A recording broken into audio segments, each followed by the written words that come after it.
Lần Malaysia. Hôn nó này nè. Hôn nó này làm em lần này.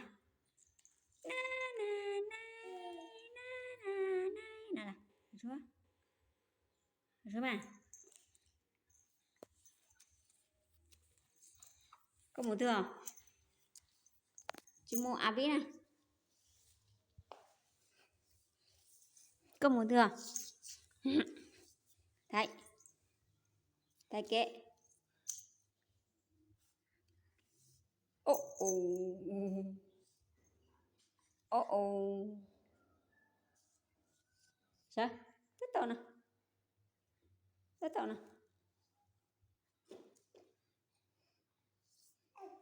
Tất tao nè. Sao bạn? Cho chắc hơn nè bạn. Hơn nè bạn. Chỉ có muốn làm mấy cha, muốn làm mấy cha. Mày. Mày khi đưa mình tàu phát này vậy. Mình tàu phát này vậy khi đưa nè. Phát này vậy. Phát này vậy. Pia. Pia. Pia này vậy, pia này vậy. Sao mồm à? Vô họ. Vuông nó. Api. Api. Api nè. Mày, chị mua đồ. Chị mua đồ chị trẻ muốn làm ấy. Muốn làm ấy, chị trẻ nè hả? Nếu mà khỏi tao có làm ấy ha. Đi chưa.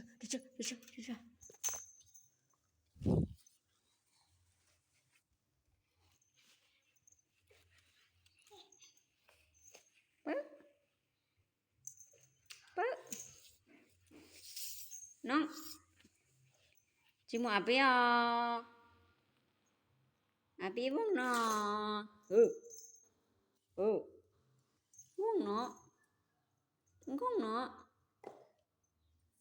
Không nó.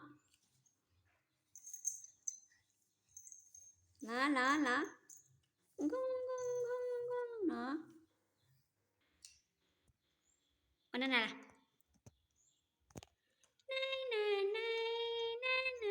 Nè mà. Được chưa bạn? Này, chúa.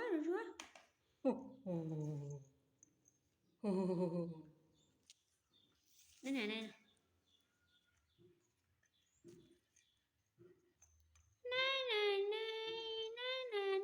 Nè, đó. Lá. Lá. Này nè ha.